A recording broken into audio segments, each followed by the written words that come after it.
श्री राम कथा के 5वें दिन भगवान श्री राम की बाल लीलाओं का वर्णन करते हुए कथाव्यास आचार्य संतोष भाई ने भरावन क्षेत्र के आस्तिक मुनि आश्रम खसरौल में भक्तों को श्री राम जी के पावन चरित्र से जोड़ा।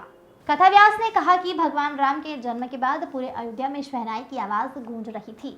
श्री राम की बाल लीला संसार की सकारात्मक एवं सुखद आनंदमय लीला है।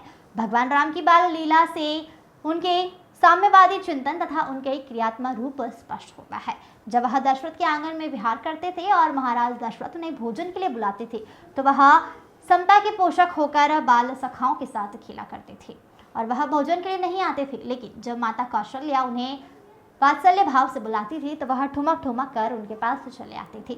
महाराज जी ने बताया कि भगवान राम के साम्यवादी व समतामूलक चिंतन स्पष्ट होता है। उनकी बाल लीलाओं के दर्शन करने के लिए देवता भी तरसते थे। भगवान शिव खुद ही वीर हनुमान के साथ वेश बदलकर भगवान राम की बाल लीला के दर्शन करने के लिए आए थे। कहा कि श्री राम कथा का श्रवण कर उनका अनुसरण करने से मोक्ष की प्राप्ति होती है। हमें भगवान श्री राम द्वारा स्थापित किए गए आदेशों पर चलने का प्रयास करना चाहिए। पूज्य श्री ने कहा कि जब जीवन में निराशा छा जाए तो व्यक्ति को संत की शरण में जाना चाहिए। संत राष्ट्र हितकारी होता है। आगे उन्होंने कहा कि अगर सुख दुख नहीं होता तो प्रभु की याद न आती।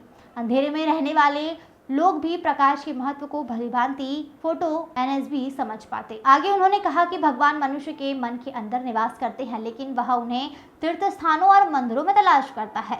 उन्होंने जीवन में यज्ञ की भांति बताते हुए कहा कि इसमें मनुष्य अपने कर्मों की पूर्णाहुति कर देता है।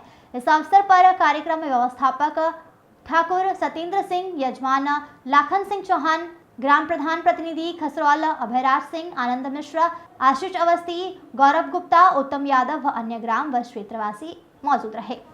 हरदोई से अखिलेश सिंह की रिपोर्ट।